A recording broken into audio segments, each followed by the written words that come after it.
अस्सलामुअलैकुम, welcome back to my channel. कैसे हैं आप सब? उम्मीद करती हूँ सब ठीक ठाक होंगे। आज मैं आपके लिए एक बहुत ही ज़बरदस्त एनर्जी ड्रिंक की रेसिपी लेके आई हूँ। ये बहुत ही ज़्यादा मज़ेदार होने के साथ साथ कैल्शियम और आयरन का भरपूर खजाना है। बच्चों और बड़ों के इम्यून सिस्टम को ये स्ट्रॉन्ग करता है, दिमाग को ये स्ट्रॉन्ग करता है। जिनकी बैक में पेन रहती है उनके लिए भी ये बहुत ही ज़बरदस्त ड्रिंक है। तो चलिए जी रेसिपी को स्टार्ट करते हैं।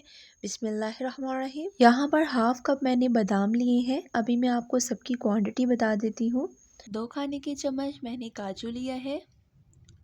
हाफ कप मैंने गिरी ली है क्रश की हुई। 1 टीस्पून मैंने सफ़ेद तिल लिए हैं। ये क्वांटिटी मैं आपको 1 केजी दूध के हिसाब से बता रही हूँ।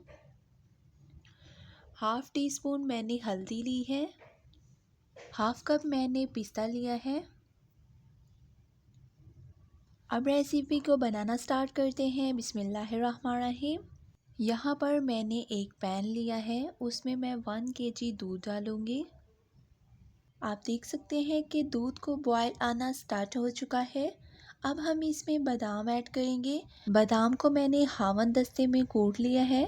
आप चाहें तो ग्राइंडर में भी इसको कर सकते हैं क्रश, बट इसको पाउडर फॉर्म में नहीं आपने बनाना, थोड़ा सा आपने मोटा मोटा रखना है।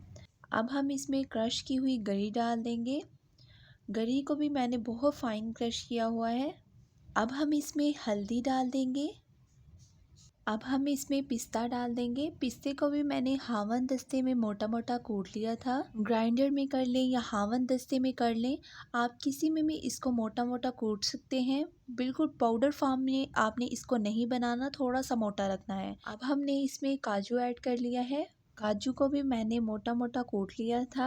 अब हम चूल्हे का फ्लेम बिल्कुल लो कर देंगे और इसको कवर करके 15 मिनट के लिए इसको कुक करेंगे। 15 मिनट हमारे हो चुके हैं और आप देख सकते हैं कि ये बहुत ही ज़बरदस्त हमारी कुक हो रही है। इसको हमने बहुत अच्छी तरह से पकाना है ताकि जो इंग्रेडिएंट्स हमने इसमें डालने हैं वो अच्छी तरह से कुक हो और हमारा मज़ेदार सा दूध तैयार हो जाए। अब हम इसमें सफ़ेद तिल डालेंगे। तिल डालने के बाद हम इसको कवर कर देंगे और 5 मिनट के लिए हम इसको लो फ्लेम पर मज़ीद कुक करेंगे। 5 मिनट हमारे हो चुके हैं। अब हम इसको ओपन कर लेंगे और इसकी साइड्स पर जितने भी जर्रे लगे हैं वो चम्मच की मदद से हम उतार लेंगे। इससे टेस्ट और ज़्यादा इन्हेंस होता है। और आप देख सकते हैं माशाल्लाह से ज़बरदस्त सा हमारा दूध रेडी हो चुका है। आप इस रेसिपी को घर में ज़रूर ट्राई कीजिएगा, आपको बहुत ज़्यादा इसके बेनिफिट्स मिलेंगे। अगर आपको मेरी ये एफर्ट अच्छी लगी हो तो मेरे चैनल को सब्सक्राइब, वीडियो को like, share, comment, bell icon को प्रेस करना मत भूलिएगा ताकि आपको आने वाली मेरी हर वीडियो का नोटिफिकेशन मिलता रहे। अल्लाह हाफिज़।